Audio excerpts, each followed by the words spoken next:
సాయంకాలపు కూడికను మనం ప్రారంభించుకుందాం. మన మధ్యలో ఉన్న సిస్టర్ పావని గారు ముందుకు వచ్చి ప్రార్థనలో మనందరూ నడిపిస్తారు. తర్వాత కొద్దిసేపు పాటలు పాడుకొని దేవుని మహిమపరచుకుందాం. పరిశుద్ధుడ ప్రేమ కలిగిన తండ్రి, కృప కలిగిన దేవా, నీకు లెక్కలేని స్తుతులు స్తోత్రాలు వందనాలు నాయన ప్రభా.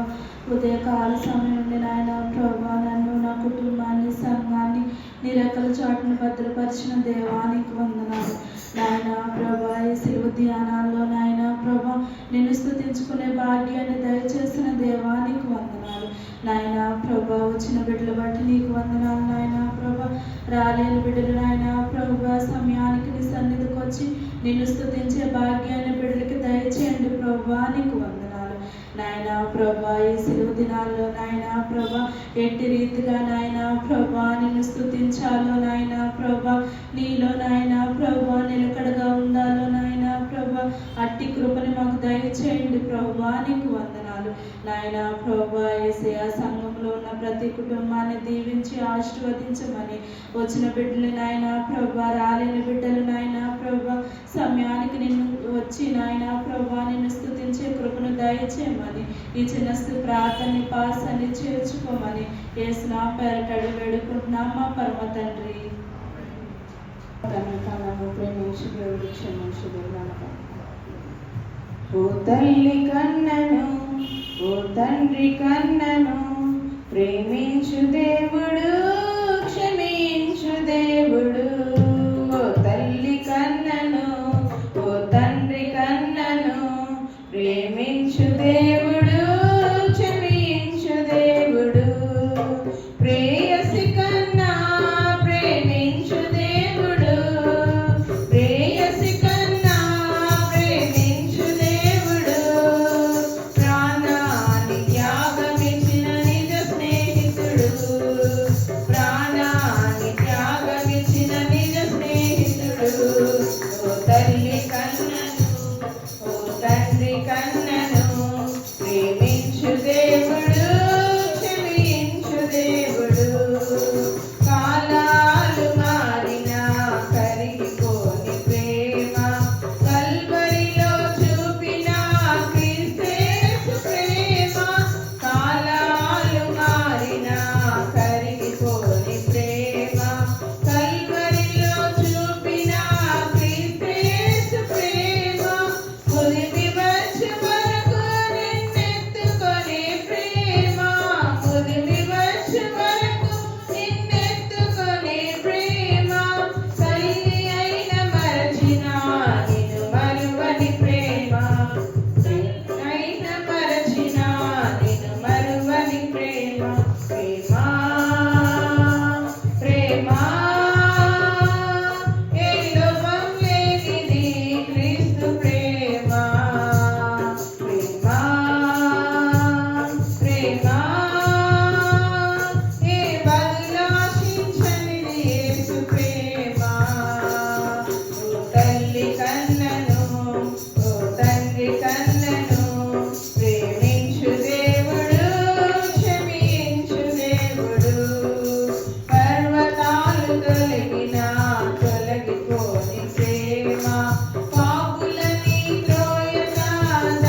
యేసుని ప్రేమను నీ మారక నేను ఎప్పుడు కలిసి విడువ మనసు అన్న పాట. యేసుని ప్రేమను నీ మారకను నేర్పుడు దలచవియో మనసా వాసిగనాథని వర్ణమాంబును వదలక పొగడవియో మనసా. యేసుని ప్రేమను నీ మారకను నేర్పుడు దలచవియో మనసా వాసిగనాథని వర్ణమాంబును వదలక పొగడవియో మనసా. పాపుల కొరకై ప్రాణము పెట్టిన ప్రభునిల దలచవియో మనసా. శాపమునంతయు చక్కగనోచి శాంతిని పొగడవియో మనసా. కష్టములలో మన దండగనుండి కర్తను పగచవియో మనసా. కష్టములన్నీయు నడచిన యోధుడు యేసుని పొగడవియో మనసా. మరణకరుని మన శరణుగనుండెను మాన్యుని దలచవియో మనసా. కరుణను మనకన్నీటిని దుడచిన కర్తను పొగడవియో మనసా. ప్రార్థనలు విని ఫలములను సగిన ప్రభునిల దలచవియో మనసా. వర్తన కోరుచు శ్రద్ధత దీపి వాణ్యుని పొగడవియో మనసా. వాంఛనలేక వరములను సగిన వరదుని దలచవియో మనసా. కొంచెము కాని కోరిక వేగు కొమరుని పొగడవియో మనసా. యేసుని ప్రేమను నీ మారకను నేర్పుడు దలచవియో మనసా. వాసిగనాథని వర్ణమాంబును వదలక పొగడవియో మనసా.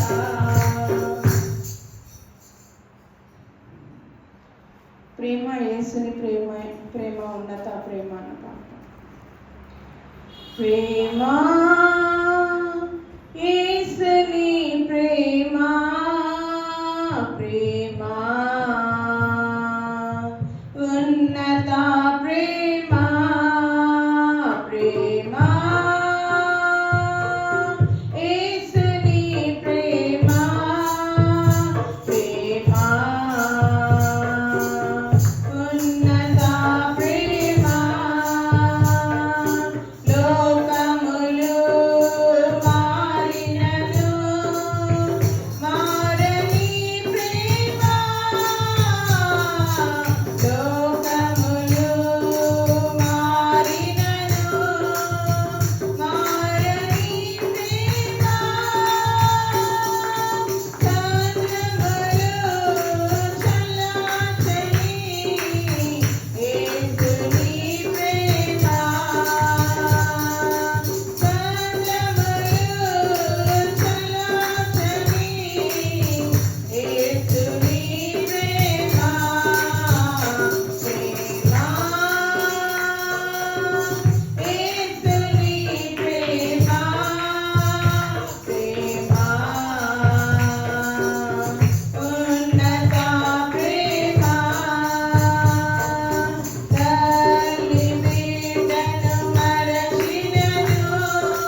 పాడి దేవుని మైపరిచిన బిడ్డలకు ప్రత్యేకమైన వర్ణాలు తెలియజేస్తూ ఈ యొక్క సమయంలో ఎవరైనా ప్రత్యేకమైన పాట పాడాలని ఆశ కలిగినట్లయితే సమయాన్ని సద్వినియోగం చేసుకోవాలని మనవి చేస్తాను.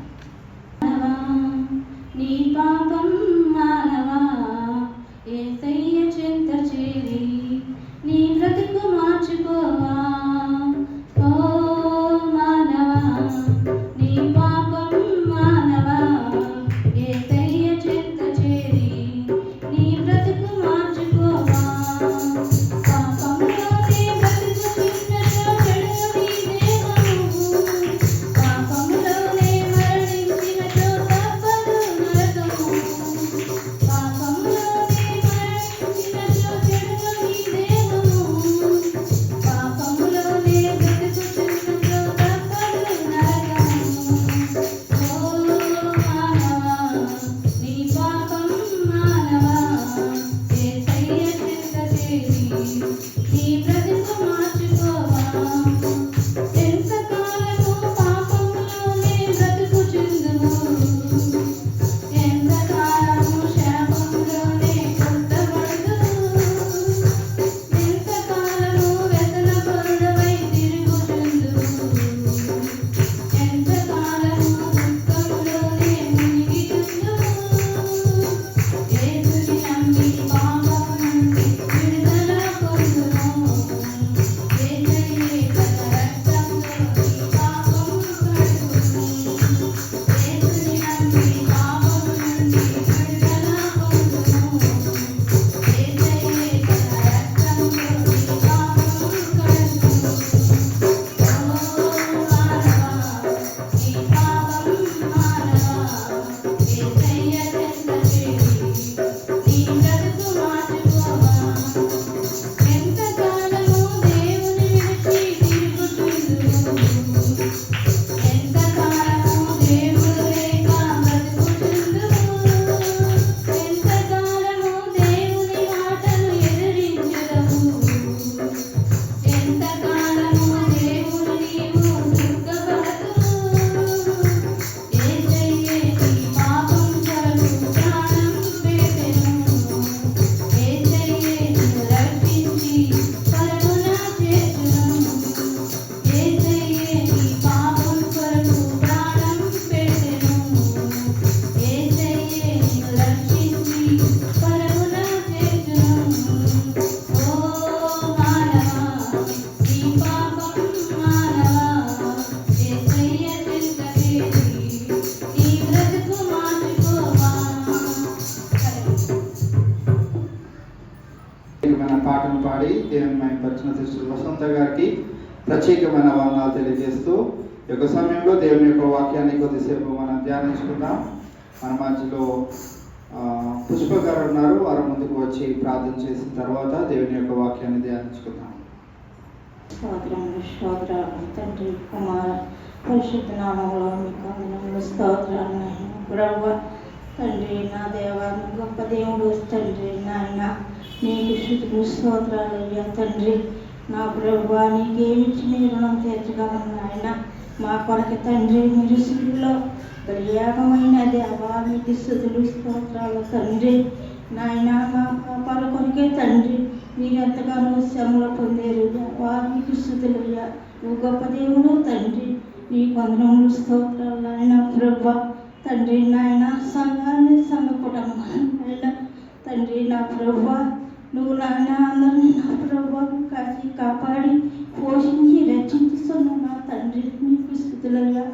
నా ప్రభువా దేవా నువ్వు నాయన ఇప్పుడు చెప్పుతున్న వాక్యాన్ని తండ్రి నాయన నువ్వు ఏ వాకు మెత్తబడి ఉన్నారో నాయన తండ్రి మా హృదయాల్లో నా ప్రభువా మేము భద్రపరుచుకుని కోపాన్ని గురించి అయ్యా మాకు వచ్చిన బిడ్డలందరికీ కూడా తండ్రి ఇంకా నాయన రావాల్సిన బిడ్డలు కూడా నాయన సకాలంలో మీరు తోడుకు రాయిన ప్రభువా తండ్రి నాయన నేను మీ 40 రోజులు కూడా తండ్రి నాయన ప్రతి ఒక్కరు వచ్చి మిమ్మల్ని స్తుతించి కోపాన్ని గురించి నాయన మీ దీవెనలు మీ సహాయంలో చేసే తండ్రి నాయన ఈ కొద్ది ప్రార్థన నీ పాదశానికి చేర్చుకుని నాయన ప్రార్థనకు ప్రతిఫలం ఇచ్చి తండ్రి త్వరగా వస్తున్న యేసువారి పుణ్య నామములు అడిగి వేడుకుంటున్నాను నా పరమ తండ్రి. అవును.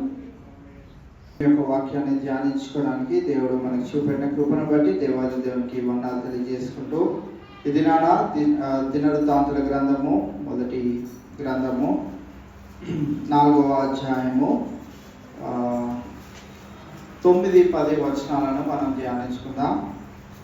దినవృత్తాంతుల మొదటి గ్రంథము 4వ అధ్యాయము 9-10 వచనాలు. యబ్బేజు తన సహోదరుల కంటే ఘనము పొందిన వాడై యుండెను. వేదనపడి అతని కంటినని అతని తల్లి అతనికి యబ్బేజు అని పేరు పెట్టెను. యబ్బేజు ఇశ్రాయేలీల దేవుని గూర్చి మొరపెట్టి, నీవు నన్ను నిశ్చయముగా ఆశీర్వదించి నా సరిహద్దులను విశాలపరిచి నీ చెయ్యి నాకు తోడుగా దయచేసి నాకు కీడు రాకుండా దానిలో నుండి నన్ను తప్పించుమని అని ప్రార్థింపగా దేవుడు అతడు మనవి చేసిన దానిని అతనికి దయచేసెను. ఇది నాన్న యబ్బేజు అనే ఈ యొక్క వ్యక్తి గురించి మనము ధ్యానించుకుంటా ఉన్నాం. ఇతడు ఎటువంటి వాడంట? తన సహోదరులందరికంటే ఘనము పొందిన వాడు. ఇది నాన్న మన కుటుంబంలో మనం ఎటువంటి ఘనతను పొందుకొని ఉంటా ఉన్నాం అనే విషయాన్ని మనము గమనించాలి. ఈ యబ్బేజు అనే పేరుకు గల అర్థాన్ని మనం చూసినట్లయితే కింద ఫుట్ నోట్లో మీకు ఇవ్వబడింది. యబ్బేజు అంటే ఏంటి? వేదన. అంటే అతని తల్లి తనను కంటున్న ఆ యొక్క సమయంలో చాలా చాలా చాలా సార్లు ఈ బిడ్డల్ని కనేటప్పుడు ప్రతి తల్లి వేదన చెందుతుంది. అయితే కొంతమంది బిడ్డ ఉన్న పొజిషన్ని బట్టి వారి యొక్క సిచ్యువేషన్ చాలా ప్రమాదకరంగా మారుతూ ఉంటుంది. ఈ యబ్బేజు యొక్క తల్లి కూడా అతనిని కనిన యొక్క సమయం ఎటువంటిది అని అంటే ఇక్కడ 2వ లైన్లో మనం చూస్తా ఉన్నాం కదా, వేదన పడి అతని కంటినని అతని తల్లి అతనికి యబ్బేజు అని పేరు పెట్టెను. వేదన అంటే ఆ కుమారుని చూసిన ప్రతిసారి తల్లికి ఏం గుర్తొస్తుంది? నేను ఎంత కష్టపడి కన్నానో అని తనకు గుర్తుగా ఉంచుకోవడానికి తన కుమారుడికి ఏం పేరు పెట్టింది అని అంటే యబ్బేజు. వేదన అనే పదము మనము తెలుగులో చదువుతున్నట్లయితే యబ్బేజు అని హీబ్రూ పదం నుంచి డిరైవ్ చేయబడినట్లుగా తీసుకొని రాబడినట్లుగా మనం చూస్తా ఉన్నాం. కావున ఇది నా యబ్బేజు గురించి మనం గమనిస్తా ఉన్నాం. పైన 4వ అధ్యాయం, ఇదే 4వ అధ్యాయము పైనుంచి మనం చదువుకుంటూ వస్తే యూదా యొక్క గోత్రస్తుల వారు లేకుంటే ఆ సంతానానికి చెందిన వారందరి పేర్లు మనం అక్కడ చూస్తూ వస్తా ఉంటాం. వారందరికంటే ఈ యబ్బేజు ఏం పొందుకున్నాడంటే ఘనము పొందుకున్నట్లుగా మనం చూస్తా ఉన్నాం. ఈ దినాల్లో మనం గమనించినట్లయితే మన కుటుంబాలలో మనకంటే ఉన్నతమైన స్థితిలో మన బిడ్డలు లేకుంటే మన సహోదరులు ఉండి ఉండవచ్చు. మన యొక్క కుటుంబాలలో మన కుటుంబాల్లో ఉన్న వారందరూ మనకంటే ఘనమైన వారు ఉండి ఉండవచ్చు. అయితే యబ్బేజును మనం ఇక్కడ చూస్తున్నట్లయితే తాను ఘనత నొందిన వానిగా ఏ రూపంలో చెప్తా ఉన్నాడు అని అంటే ఆయన ఏం చేశాడంటే ఇశ్రాయేలులైన దేవుని గూర్చి మొర్ర పెట్టాడు. తన ఘనత దేని ద్వారా పొందుకోగలిగాడు అని అంటే తనకి బంగ్లాలు ఉన్నాయని కాదు, తనకి ధనధాన్యాలు ఉన్నాయని కాదు, తనకి ఆస్తిపాస్తులు ఉన్నాయని కాదు, కానీ తాను మరి హృదయపూర్వకంగా ఆ ఇశ్రాయేలు దేవుణ్ణి మొర్ర పెట్టాడు కనుక అతడు ఘనత నొందినట్లుగా మనము చూస్తా ఉన్నాం. కావున ఈవేళ యబ్బేజు యొక్క జీవిత విధానము మన దైనందిన జీవితంలో కూడా మనము కలిగి ఉండవలసిన వారమై ఉంటా ఉన్నాం. మన కుటుంబాలలో మన వారు ఇంకను యేసుక్రీస్తు ప్రభువారు నమ్ముకొని ఉండకపోవచ్చు. మన కుటుంబాలలో వారు నమ్ముకొనప్పటికీ వారు ఆశీర్వదింపబడిన వారిగా ఉండవచ్చు. వారు సొంత గృహాలు కలిగి ఉండవచ్చు. వారి బిడ్డలు కూడా మరి తర్వాతి తరము వెంబడి తరము ఆశీర్వదింపబడిన వారిగానే ఉండి ఉండవచ్చు. కానీ దానంతటిని మనము గమనించినట్లయితే ఈ లోకంలో నేను గడిచిన దినాల్లో కూడా చెప్పాను కదా, ఈ లోకంలో ఓన్లీ క్రైస్తవులే ధనవంతులుగా ఉన్నారా? రక్షింపబడిన వారికే అన్ని మేలు జరుగుతున్నాయా? లోకంలో ఎవరికి చూసినా కానీ అందరిపైన వర్షం పడుతున్నట్లే అందరికీ మేలు జరుగుతున్నాయి, అందరికీ ఉపకారములు జరుగుతున్నాయి, అందరికీ శోధనలు కూడా వస్తూనే ఉన్నాయి. అయితే ప్రత్యేకింపబడిన వారిగా మనం ఎప్పుడవుతాము అని అంటే మనము దేవుని చేత ఘనత నొందినప్పుడు. కావున ఇవాళ యెబేజు గురించి బైబిల్ గ్రంథంలో రాయబడడానికి గల కారణం మనం గమనించినట్లయితే అతని తల్లి వేదన పడి అతనిని కనినప్పటికీ అతడు దేవుని దృష్టిలో ఘనత నొందిన వాడిగా ఉంటా ఉన్నాడు. ఇది మనందరం కూడా సజీవులుగా ఉన్నామంటే మనం ఎక్కడి నుంచో ఊడిపడ్డ వారమా? కానీ కాదు. ఒక ఎవల్యూషన్ థియరీ ఏం చెప్తా ఉన్నది అని అంటే ఎక్కడి నుంచి వచ్చారంట? మానవాళ్ళు కోతిలో నుంచి వచ్చారంట. కోతిలాగా ఉంటామంట, కోతి చేష్టలు చేస్తూ ఉంటామంట. అవునా? కోతిలాగానే ఉంటామా మనము? కోతి ఎలా ఉంటుంది? కోతి ఎలా నడుస్తుంది? మీరు మెదక్ వెళ్ళే దారిలో నర్సాపూర్ వెళ్తే నర్సాపూర్ ప్రాంతంలో మీకు కనపడతాయి కోతులు, చాలా కోతులు కనపడతాయి.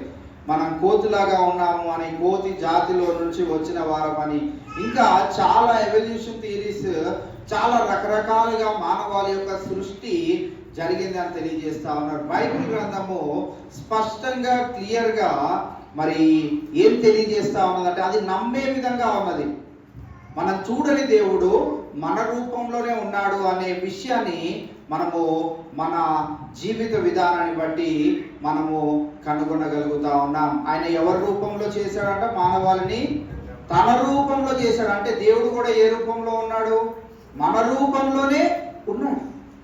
ఆ విషయాన్ని ఏ తీరి కూడా చెప్పదు. కోతుల్లో నుంచి వచ్చామని, లేకుంటే చేపల్లో నుంచి వచ్చామని, ఇంకెక్కడి నుంచో వచ్చామని, ఇంకెక్కడి నుంచో వచ్చామని చాలా థీరీస్ చెప్తా ఉన్నాయి. కానీ బైబిల్ గ్రంథం స్పష్టంగా మానవాళి ఎక్కడి నుంచి వచ్చారు అనేది ఎలా చెప్తా ఉన్నారు అంటే నీకు కనపడని దేవుడు నీ రూపంలోనే ఉన్నాడు. నువ్వెలా ఉన్నావో ఆయన కూడా అదే రూపంలో ఉన్నాడు. కావున ఇవాళ మనం గమనించినట్లయితే ఇక్కడ యెబేజు ఘనత దేవుని దగ్గర నుంచి పొందుకున్న వాడిగా ఉంటా ఉన్నాడు. 4 ప్రాముఖ్యమైన విశేషమైన సంగతులను యెబేజు అడగడము, మొరపెట్టడం మనం చూస్తాము. మన దైనందిన జీవితాల్లో కూడా ఈ 4 ప్రాముఖ్యమైన విషయాల గురించి మనము అనుదినము ప్రాకులాడుతూ ఉంటాం. మొట్టమొదటిది ఏంటి అని, నీవు నన్ను నిశ్చయముగా ఆశీర్వదించు. రోజువారీగా మన ప్రార్థనలో మనము దేవుని కొరకై ఏ ప్రార్థన చేస్తూ ఉంటామంటే దేవా నన్ను ఆశీర్వదించు. ఆశీర్వాదం కేవలము డబ్బుకు సంబంధించింది కాదు అని మనం గ్రహించాలి. ఆశీర్వాదం అనగా నీకు మంచి ఆరోగ్యము, ఆశీర్వాదం అనగా నీకు మంచి ఉద్యోగము, ఆశీర్వాదం అనగా నీకు మంచి కుటుంబము, ఆశీర్వాదం అనగా మీ కుటుంబము యావత్తు దేవుని యందు భయభక్తులు కలిగి ఉండడము. ఇవన్నీ దేని కిందకి వస్తాయి అని అంటే ఆశీర్వాదం కిందకి వస్తాయి. అందుకే 128వ కీర్తన మనం చూస్తూ ఉంటాం కదా. ఆశీర్వాదం గురించి మనం అన్ని కోణాల్లో నుంచి ఆశీర్వాదము దేవుని యందు మనం పొందుకునే వారిగా ఉండడం మనం చూస్తూ ఉంటాం. యెహోవా యందు భయభక్తులు కలిగి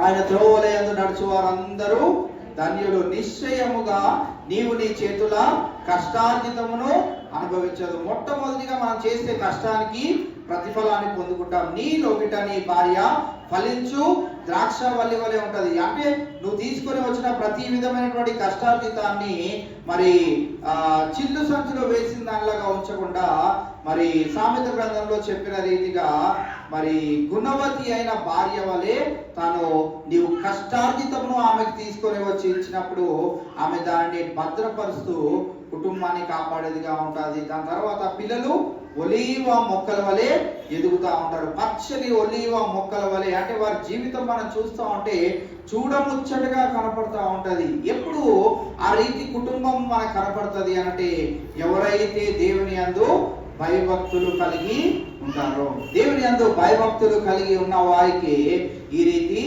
ఆశీర్వాదములు ఉంటాయని 4వ వచనంలో చదువుతా ఉంటాం. 128వ కీర్తన 4వ వచనంలో ఆ మాటను మనం చదువుతా ఉంటాం. కావున ఈవేళ మనం గమనించినట్లయితే మొట్టమొదటిగా ఇక్కడ యెబేజు దేవా నన్ను ఆశీర్వదించు అని కోరినట్లుగా మనం చూస్తా ఉన్నాం. ఆశీర్వాదము ఏ ఏ విషయాల్లో మనకు కావాలి అనే విషయాన్ని మనము గమనించి ఉన్నాం. కీర్తనల గ్రంథము 116వ కీర్తన 12-13 వచనాలను మనం చదివినట్టయితే,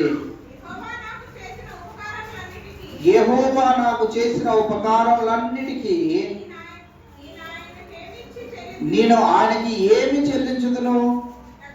రక్షణ పాత్రను చేతపుచ్చుకొని యెహోవా నామమున ప్రార్థన చేసేదను. ఎన్ని కార్యములు దేవుడు చేస్తే నీ తిరిగి ఆయనకి ఏం చేయగలుగుతాను? ఆయన కూడా మన నుండి కోరుకుంటుంది ఏంటో 13వ వచనంలో మనం చూస్తా ఉన్నాం. రక్షణ పాత్రను చేతపుచ్చుకొని యెహోవా నామమున ప్రార్థన చేసేదను. దేవుడు నన్ను రక్షించిన విధానాన్ని బట్టి దినాన మనం 2 విధాలైనటువంటి రక్షణను మనం పొందుకుంటా ఉన్నాం. మన శరీరానికి కావలసిన రక్షణ, మన ఆత్మకు కావలసిన రక్షణ. పాత నిబంధనలో అయితే కేవలం వారి శరీరానికి కావలసిన రక్షణ గురించే వారు ప్రార్థన చేసేవారు. అయితే మనం ఈ దినాన మన ఆత్మకు కావలసిన రక్షణ గురించి కూడా నిరంతరము ప్రార్థన చేయవలసిన వారమై ఉంటాం. అందుకే అక్కడ 12వ వచనంలో మరి భక్తుడు ఏమని అంటున్నాడంటే, 116వ కీర్తన 12వ వచనంలో ఏమంటున్నాడంటే, యెహోవా నాకు చేసిన ఉపకారములన్నిటికీ, ఉపకారములు అన్నిటికీ, ఒక్కదానికి కాదు, 2 వాటికి కాదు, ముందు గడిచిన దినాల్లో చేసినవి కాదు, ప్రస్తుతం చేసినవి కాదు, రాబోయే దినాల్లో చేసేవి కాదు. ఎప్పుడు అంట? యెహోవా నాకు చేసిన ఉపకారములన్నిటినీ. ఇవి ఎలా మనము ఈ వచనాన్ని మన జీవితంలో అవలంబించుకోవాలంటే, ప్రెజెంట్, పాస్ట్, ఫ్యూచర్, మూడింటికి దీన్ని అవలంబించుకోవాలి. కేవలం నాకు చేస్తేనే నేను ప్రార్థన చేస్తాను కాదు, చేసినా చేయకున్నా మనము దేవునికి స్తుతియాగం చేసేవారిగా ఉండాలి. నేనేమి చెల్లించదను? రక్షణ పాత్రను చేతపరుచుకొని, నువ్వు నన్ను కాపాడిన విధానాన్ని బట్టి, నన్ను భద్రపరిచిన విధానాన్ని బట్టి, నాకు ఉద్యోగం ఇచ్చిన విధానాన్ని బట్టి, నాకు జీతం ఇచ్చిన విధానాన్ని బట్టి, నా కుటుంబాన్ని నీ యొక్క రక్షణ ఇచ్చి కాపాడిన విధానాన్ని బట్టి, వీటన్నిటి అంశాలను క్రోడీకరించుకొని మనము దేవునికి ప్రార్థన చేసేవారిగా ఉండాలి. రెండవదిగా మనం ఇక్కడ చూసినట్లయితే, నా సరిహద్దును విశాలపరిచి నా సరిహద్దును విశాలపరచుము అనే మాటను మనం ఇక్కడ చూడటం జరుగుతూ ఉన్నది. నా సరిహద్దు విశాలపరచు అనే మాట మనం చూసినట్టయితే, సరిహద్దు విశాలపరచు అని అంటే ఏంటి? ఇప్పుడు మా తాతగారు ఉన్నారు, జాన్ రూదర్. ఆయన తర్వాత తదనంతరము వారి పిల్లలు ఉన్నారు, వారి పిల్లల తదనంతరము మేమున్నాం, మా తర్వాత మా అల్లుళ్ళు కోడళ్ళు ఉన్నారు, వారి పిల్లలు, వారి పిల్లలు, వారి పిల్లలు, వారి పిల్లలు, వీరందరూ యెహోవా నామములో ఎదిగేటట్లుగా ఉండాలి. మామూలుగా టెరిటరీ అని అంటే ఈ వంశవాళి అందరినీ మనం చూసుకోవచ్చు. మత్తయి సువార్త 1వ అధ్యాయంలో మనం చూస్తే, యేసుక్రీస్తు ప్రభువారిని పరిచయం చేయడానికి దావీదు దగ్గర నుంచి మొదలు పెట్టడం మనం చూస్తూ ఉంటాం. దావీదు దగ్గర నుంచి ఆ సంతానం అంతటిని, అలా యూదా గోత్రంలో ఎందుకు యేసుక్రీస్తు ప్రభువారు పుట్టాడు అనేది ఆ మ్యాప్ అంతా, ఆ టెరిటరీ అంతా మనం చూసినట్లయితే, దావీదు దగ్గర నుంచి మొదలు పెట్టుకుంటే యేసుక్రీస్తు ప్రభువారి దగ్గరకు వచ్చేటప్పటికి ఆ కనెక్టివిటీ అంతా మనం చూసినట్లయితే, ఆ సరిహద్దులను దేవుడు విశాలపరిచినట్లుగా మనం చూస్తా ఉన్నాం. వారందరూ దేవుని సంరక్షణలో, దేవుని బాటలో ఉండేవారిగా దేవుడు వారిని భద్రపరచుకోవడం మనం చూస్తా ఉన్నాం. ఈ దినాన ఈ సరిహద్దును విశాలపరచుము అని అంటే, దీనిని కూడా 2 విధాలుగా మనము తీసుకోవచ్చు. ఒకటి, ఆత్మీయ జీవితంలో నా తోటి వారు రక్షణలో లేకపోతే వారికి రక్షణ అనుగ్రహించే ఆ సాధనముగా.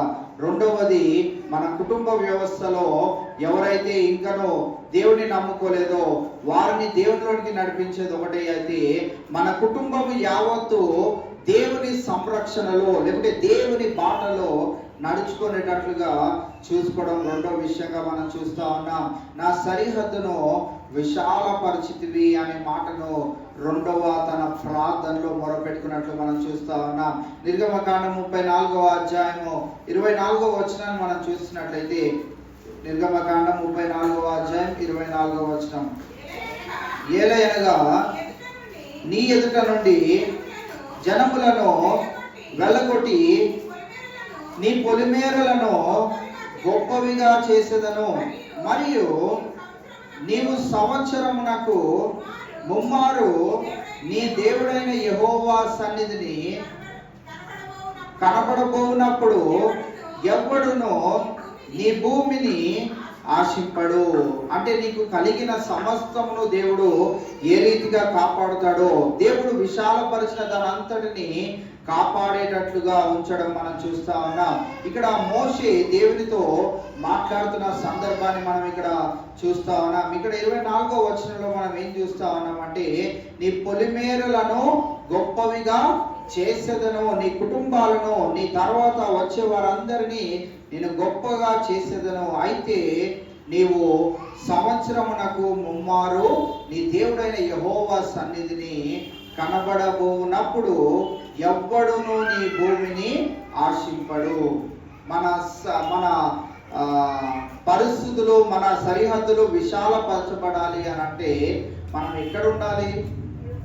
దేవుని సన్నిధిలో. వాటన్నిటినీ కాపాడుకోవాలి అని అంటే మనం ఎక్కడుంటే మనకి భద్రత కలుగుతుంది అని అంటే దేవుని సన్నిధిలో. వారు ముమ్మారు అంటే రోజుకి 3 సార్లు, వారమంతా పైన మనం చదువుకుంటా వెళ్ళినట్లయితే వారు కొన్ని పండుగలను దేవుడు చేసుకోమని ఆజ్ఞాపించినప్పుడు ఆ పండుగలు జరిపించుకునేటప్పుడు వారమంతా రోజుకి 3 సార్లు దేవుని మందిరంలో వారు గడపవలసిన వారిగా ఉంటా ఉన్నారు. అలా ఆ రోజుల్లో మనం చూసినట్లయితే ఇలాంటి ఇంటి డాక్యుమెంట్స్ అని అవని ఇవని ఏవి సరైనవి ఏమీ లేవు. వారు ఎంత కాపాడుకుంటే అంత వారిది కనుక వాటన్నింటినీ కాపాడడానికి వారి యొక్క సైన్యము సమూహం అంతా అక్కడ ఉండి దానిని కాపాడవలసిన పరిస్థితి. అయితే మీరు నా దగ్గరకు వస్తున్నారు కనుక దానికి ఇప్పుడు కాపలా ఎవరు? మీరు నా దగ్గరకు వస్తున్నారు కనుక దాన్ని కాపాడేది ఎవరు అంటే నేనే దానిని కాపాడుతాను. మీరు నా దగ్గరికి వచ్చినప్పుడే మీ సరిహద్దులను విశాల పరిచేదను. కావున ఇవాళ మనము దేవుని వద్దకు రావాల్సిన అవసరత ఎంతైనా ఉన్నది అనే విషయాన్ని మనం ఇక్కడ చూస్తా ఉన్నాం. కావున ఇవాళ మరి ఎబ్బేజు చేసిన యొక్క ప్రార్థనలో 2వ ప్రాముఖ్యమైన విషయం ఏం చూస్తా ఉన్నామంటే, నా సరిహద్దును విశాలపరిస్తే సరిపోదు, దానిని కాపాడాలి కూడా. కాపాడే బాధ్యత నువ్వు దేవుని మందిరంలో ఉన్నావు అని అంటే దేవుడే దానికి కాపుదలగా ఉండి దానిని కాపాడుతాడు అనే విషయాన్ని మనం ఇక్కడ చూస్తా ఉన్నాం. 3వదిగా మనం గమనించినట్లయితే, నీ చెయ్యి నాకు తోడుగా ఉండ దయచేసి. ఆయన చెయ్యి మనకి తోడుగా ఉన్నట్లయితే మనకి అపజయం అనేది ఉండనే ఉండదు. దేవుడు చాలా మందికి పాత నిబంధన గ్రంథంలో మనం చూసినట్లయితే చాలా మందికి ఆయన చెయ్యి, ఆయన హస్తము తోడుగా ఉంచి వారిని బలపరిచి వారికి జయాన్ని ఇచ్చినట్లుగా మనం చూస్తా ఉన్నాం. కేవలము తన అతి ప్రియముగా ప్రేమించిన యేసుక్రీస్తు ప్రభువారి చెయ్యిని నీ కొరకు నా కొరకు ఆయన విడిచిపెట్టినట్లుగా మనము చూస్తా ఉన్నాం. అందరికీ ఆయన సహాయం చేశాడు. యేసుక్రీస్తు ప్రభువారు ఒక్కరికే ఆయన చెయ్యి విడిచిపెట్టాడు. అందుకే యేసుక్రీస్తు ప్రభువారు 7 మాటల్లో ఈ మాట మనం చూస్తాం కదా, దేవా నా చెయ్యి ఎందుకు విడిచితివి, ఎందుకయ్యా నన్ను వదిలేసావు, నన్ను కూడా కాపాడుకోవచ్చు కదా అని ఆ భారభరితమైన వేదనలో యేసుక్రీస్తు ప్రభువారు శిలువ పైన రక్తము చిందిస్తూ బాధపడుతున్న వేళ పలికిన మాటల్లో ప్రాముఖ్యమైన మాట ఏంటిది అంటే, దేవా దేవా నీవు నా చెయ్యి ఎందుకు విడిచితివి. ఆయన ఒకవేళ విడవకపోయి ఉంటే ఇది మనకి రక్షణ దొరికేది కాదు, ఈ భాగ్యము మనకి దొరికేది కాదు. అందరి వల్లే మనము కూడా ఎక్కడికి వెళ్ళాలో తెలియని త్రోవ తప్పి తిరుగుతున్న జనాంగం వలె మనం కూడా విడవబడే వారిగా ఉండేవారము. అయితే ఆయన యేసుక్రీస్తు ప్రభువారి చెయ్యి విడిచి ఈ దినము వరకు, ఇంకా యేసుక్రీస్తు ప్రభువారు రాకడ వరకు ఆయన మళ్ళీ ఏం చేస్తా ఉన్నాడంటే, నీ చెయ్యి నా చెయ్యి పట్టుకొని నీకు నాకు తోడుగా ఉండడానికి ఆయన సిద్ధంగా ఉన్నాడు. 4వ ప్రాముఖ్యమైన విషయం మనం చూసినట్లయితే, నాకు కీడు రాకుండా దానిలో నుండి నన్ను తప్పించుము. కీడు అంటే మనము గమనించినట్టయితే పాపం అనేది కూడా నా జీవితంలోనికి రాకుండా దేవుడు ఒకవేళ అడ్డు కూడా వేసాడు అనుకోండి, ఇప్పుడు మన ప్రయత్నం ఏముండాలి? దేవుడు పాపం మన దరికి రాకుండా దేవుడు కాపాడడానికి సిద్ధమయ్యాడు, అడ్డు కూడా వేశాడు. ఇప్పుడు మన ప్రయత్నం ఏముండాలి? అంటే ఈ అడ్డు కూడా అని చెప్పాను కాబట్టి చాలా సార్లు మనం ఏం చేస్తూ ఉంటాం అంటే ఈ అడ్డు కూడాని దుంకి పాపంలోకి వెళ్ళే ప్రయత్నం చేస్తూ ఉంటాం. దేవుడు ఈ అడ్డు కూడాని బద్దలు కొట్టుకొని పాపంలోకి వెళ్ళే ప్రయత్నాలు మనం చేస్తూ ఉంటాం. అటువంటి ప్రయత్నాలు మనము చేయకుండా మనల్ని మనము భద్రపరుచుకోవాల్సిన వారమై ఉంటా ఉన్నాం. దేవుణ్ణి మనము కోరాం, కీడు రాకుండా దానిలో నుండి నన్ను తప్పించుమని మనం ప్రార్థన చేశాం. ఈ 40 దినాలు కూడా దేవా నేను నీకు అయిష్టమైన ఏ పని కూడా చేయకుండా నన్ను కాపాడు అని ప్రార్థన చేసుకుంటూ ఉండవచ్చు. ఇలాంటి సమయంలోనే అత్యధికముగా మనకి పరిస్థితులు ఎట్లాంటివి వస్తాయి అని అంటే దేవునికి దూరంగా జీవించవలసే పరిస్థితులే మనకి ఎక్కువగా ఎదురవుతూ ఉంటాయి. దానిని జయించుకోవాలి అని అంటే దేవుడే మనకి సహాయంగా ఉండాలి కనుక కీడు రాకుండా దానిలో నుండి నన్ను తప్పించుము. చాలా ప్రాముఖ్యమైనది. ఒక 3 వచనాలను మనం చదువుకొని మనము ఈ 4 అంశాలను మళ్ళీ ఒకసారి జ్ఞాపకం చేసుకుందాం. ఫిలిప్పీయులకు రాసిన పత్రిక 4వ అధ్యాయము 7వ వచనాన్ని మనం గమనించినట్లయితే ఫిలిప్పీయులకు రాసిన పత్రిక 4వ అధ్యాయం 7వ వచనం. అప్పుడు సమస్త జ్ఞానమునకు మించిన దేవుని సమాధానము యేసుక్రీస్తు వలన మీ హృదయములకును మీ తలంపులకును కావలియుండును. ఇక్కడ మనం గమనించినట్లయితే అప్పుడు అంటే ఎప్పుడు అనేది 6వ వచనంలో మనం చూస్తాం కదా, దేనిని గూర్చి చింతపడకుడి కానీ ప్రతి విషయంలోనూ ప్రార్థన విజ్ఞాపముల చేత కృతజ్ఞతాపూర్వకంగా మీ విన్నపములను దేవునికి తెలియజేయుడి. ఇలా తెలియజేసినప్పుడు అప్పుడు సమస్త జ్ఞానమునకు మించిన దేవుని సమాధానము యేసుక్రీస్తు వలన మీ హృదయములకును మీ తలంపులకును కావలి యుండును.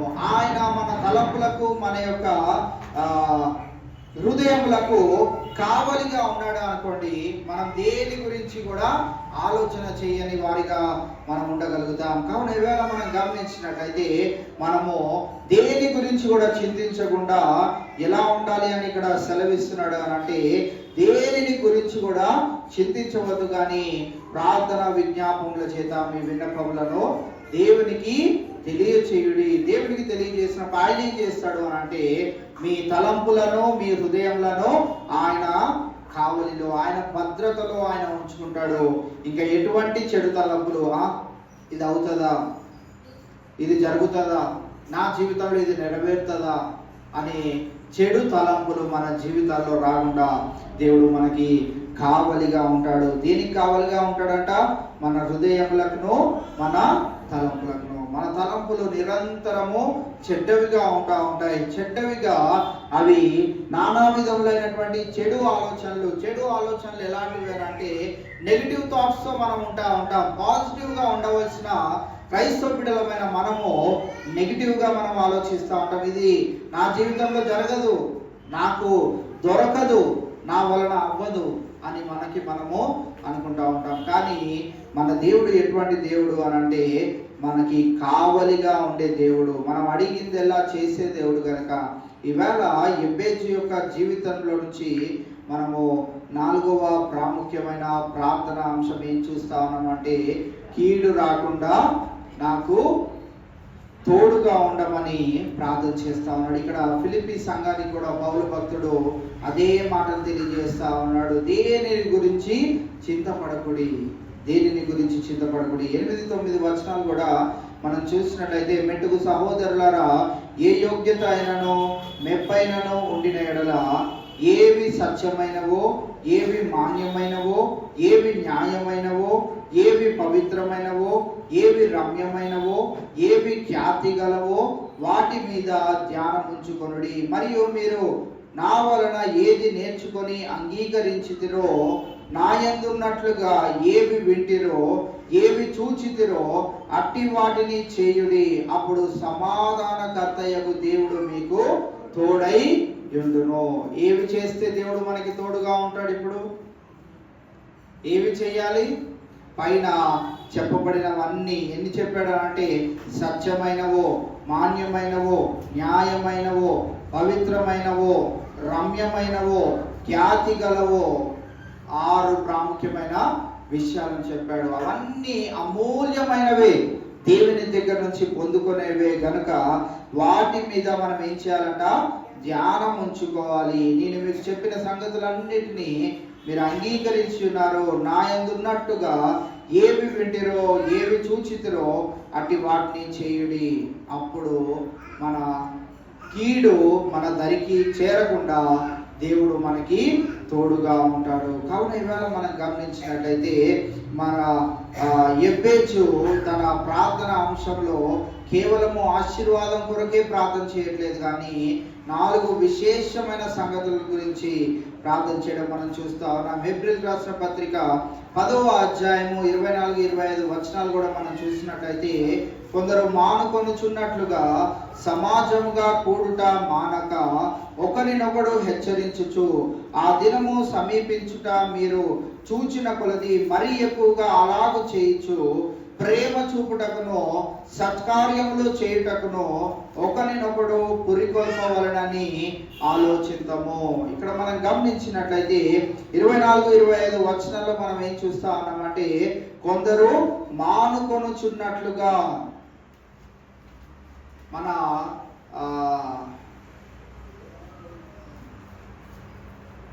ఈ పదం వాడుతున్నా మీరేమనుకోవద్దు, ఇంకో పదం నాకు గుర్తు రావట్లేదు.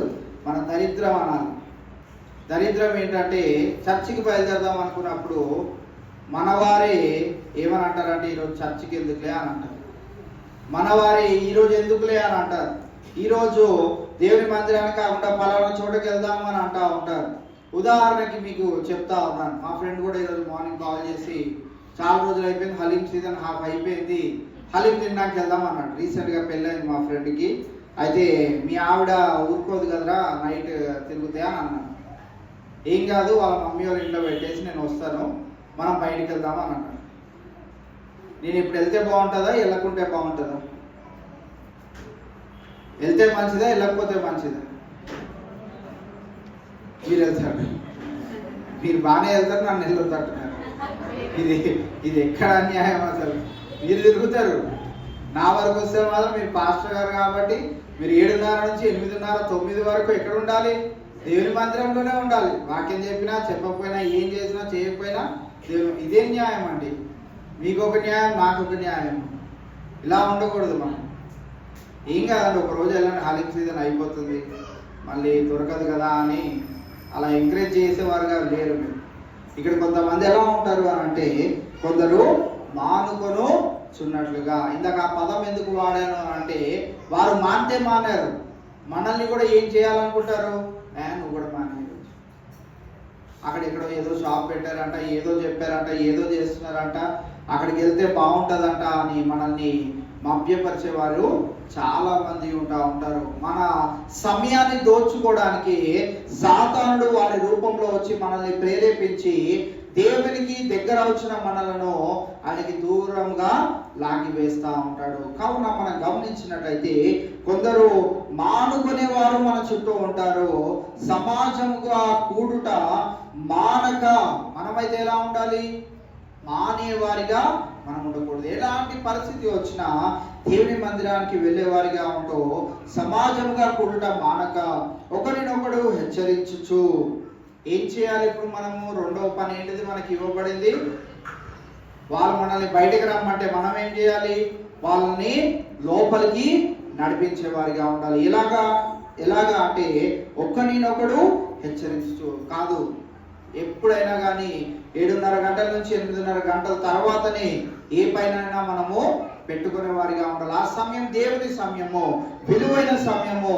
ఆదివారము 10 గంటల నుంచి 1 గంట వరకు అది దేవుని సమయము, దేవుని సమ్ముఖంలో గడపవలసిన సమయము. వారమంతా దేవుడు చేసిన మేళ్లను ఆయనకు కృతజ్ఞతగా చెల్లించే వారంగా మనం ఉండాలి. గనక మనం ఆ సమయాన్ని వృధాగా పోనివ్వకుండా మనము దేవుని మందిరానికి వెళ్ళేవారిగా ఉండాలి అని ఒకరినొకడు హెచ్చరించు. ఆ దినము సమీపించుట మీరు చూచిన కొలది మరి ఎక్కువగా అలాగూ చేయుచు ప్రేమ చూపుటకును సత్కార్యములు చేయుటకును ఒకరినొకడు పురికొల్పవలెనని ఆలోచించము. మన ధ్యానం అంతా ఏమై ఉండాలంటే, నేను దేవుని మందిరానికి వెళ్ళాలి, దేవుని ఆరాధించుకోవాలి, దేవుని మందిరం గురించి ఏమి చేయాలి, ఎలాగ నేను ఒకరిని దేవుని మందిరంలోకి నడిపించాలి, ఇలాంటి ఆలోచనలు కనుక మనకు కలిగి ఉండగలిగినట్లయితే యెబేజు చేసిన 4 ప్రార్థన అంశాలు మన జీవితాల్లో కూడా మనము నెరవేర్చబడడం మనము చూడగలుగుతూ ఉంటాం. సో యెబేజు 4 ప్రార్థన అంశాలు ఏంటివి చెప్పండి. మొట్టమొదటి ప్రార్థన అంశం ఏంటి? నన్ను ఆశీర్వదించు. 2, సరిహద్దులను విశాలపరచు. 3, నీ చెయ్యి నాకు తోడుగా ఉంచు. 4వది, కీడు రాకుండా దానిలో నుండి నన్ను తప్పించు. ఆ రీతిగా యెబేజు ప్రార్థన చేస్తూ ఉండగా క్రైస్తవులమైన మనము, మరి యెబేజు అయితే యేసుక్రీస్తు ప్రభువారిని ఎరగని వాడిగా ఉంటా ఉన్నాడు. యేసుక్రీస్తు ప్రభువారిని ఎరిగి ఆయన రక్తంలో కడగబడి తండ్రి అయిన దేవుడు ఆయన చెయ్యి విడిచిపెట్టి నీ కొరకు నా కొరకు ప్రాణ రక్షణను దయచేసిన ఆ యేసుక్రీస్తు ప్రభువారిని ఆరాధించే ఈ యొక్క ప్రత్యేకమైన సమయంలో, ఈ యొక్క ప్రత్యేకమైన గడియల్లో ఆయనకు ప్రాధాన్యత, ఆయనకు ప్రాముఖ్యతను ఇచ్చేవారిగా మనం ఉంటూ మనం ముందుకు కొనసాగలిగినట్లయితే ఏది ముఖ్యమైనవో వాటి అందే మనం దృష్టి ఉంచినప్పుడు దేవుడు మనకి తోడుగా ఉండి ఈ పాపం అనే ఊపిలో మనం పడిపోకుండా, ఈ లోకం అనే ఊపిలో మనం పడిపోకుండా ఆయన మనల్ని నిరంతరము కాపాడగలుగుతాడు. ఆ రీతి గొప్ప దేవుని నేను కలిగి ఉండగా ఆ రీతిగా మనము ఆయనకు మొరపెట్టినప్పుడు మనము ఈ రీతి యెబేజు యొక్క 4 ప్రార్థన అంశాలు కూడా మన దైనందిన జీవితంలో మనము ఈ 4 అంశాల గురించి మనము అనుదినము ప్రార్థన చేసేవారిగా ఉంటూ ముందుకు కొనసాగుదాం. పరిశుద్ధాత్ముడు అటు రీతి సహాయాన్ని మనందరికీ దయచేయను గాక. దేవుడి కొద్ది మాటలు మన వెనుకలో భద్రపరచును గాక. చివరి ప్రార్థన చేసుకుందాం. 10th క్లాస్ ఎగ్జామ్స్ రాసిన బిడ్డలు ఉన్నారు, ఎగ్జామ్స్ రాస్తున్న బిడ్డలు కూడా ఉన్నారు. వారి కొరకు ప్రార్థన చేద్దాం. రెండవదిగా ఇంటర్మీడియట్ ఎగ్జామ్స్ రాస్తున్న బిడ్డల గురించి ప్రార్థన చేద్దాం. కేజీ నుంచి పీజీ వరకు అనేకమైన ఎంట్రన్స్ ఎగ్జామ్లు, నానా రకాలైనటువంటి ఎగ్జామ్స్ రాసిన బిడ్డలు కూడా ఉంటా ఉన్నారు. వారి కొరకు ప్రార్థన చేద్దాం.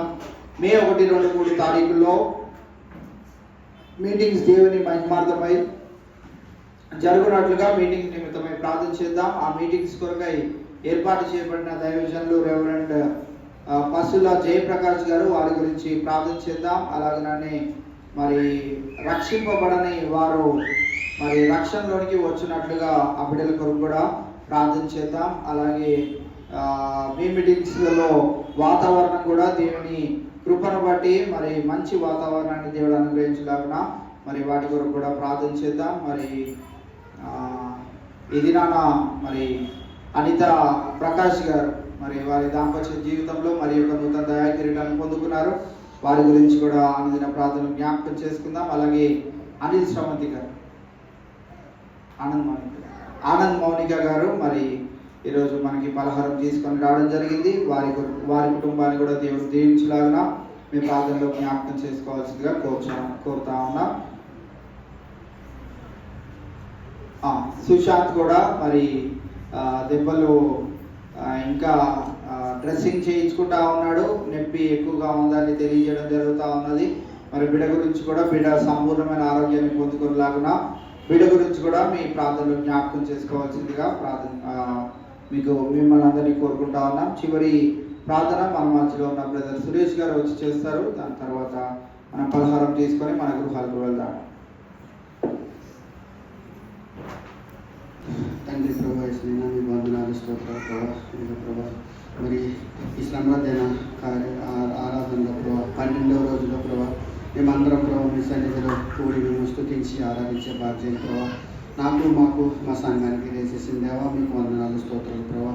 ఇక ప్రభా ఇంతవరకు ప్రభా మరి ఈ ఆరాధన ప్రభా మీరు మా మధ్యలో నడిపించినందుకు వందనాలు స్తోత్రాలు చెల్లించుకున్నాం తండ్రి ప్రభా. ఇక ప్రభా ఈ సమయంలో మరి ఇతర వాక్యాన్ని బట్టి మీకు వందనాలు ప్రభా. ఆ వాక్యానుసారంగా మేము జీవించే లాగా మాకు హృదయాన్ని దయచేయమని వేడుకుంటున్నాం తండ్రి ప్రభా. కూడా వచ్చిన బిడ్డలందరినీ పేరు పేరున దీవించి ఆశీర్వదించమని వేడుకుంటున్నాం తండ్రి ప్రభా. ఇక ప్రభా ప్రార్థన అవసరం ఉన్న బిడ్డలందరినీ ప్రభా పేరు పేరున ప్రభా వారికి కావాల్సిన ఇవన్నింటిని దయచేయమని వేడుకున్నాను తండ్రి ప్రభా. ఎగ్జామ్స్ రాసుకున్న బిడ్డలకు ప్రభా మీరే మరి వారికి మంచి తెలివి జ్ఞాపశక్తిని దయచేసి మంచిగా రాసేలా చేయమని వేడుకున్నాను తండ్రి ప్రభా. అనారోగ్యంగా ఉన్న బిడ్డలు ముట్టి స్వస్థపరచమని వేడుకున్నాను తండ్రి ప్రభా. అలాగే నేను మన సంఘంలో ఉన్న కుటుంబాలన్నింటినీ పేరు పేరు దీవించి ఆస్వాదించి సంఘంలో ఉన్న ప్రార్థన అవసరాలన్నింటినీ తీర్చమని వేడుకుంటున్నాను తండ్రి ప్రభావిస్తున్నాను. అలాగే తండ్రి ప్రభా మరి మీ మీటింగ్స్ కోసం ప్రార్థిస్తున్నాం ప్రభా.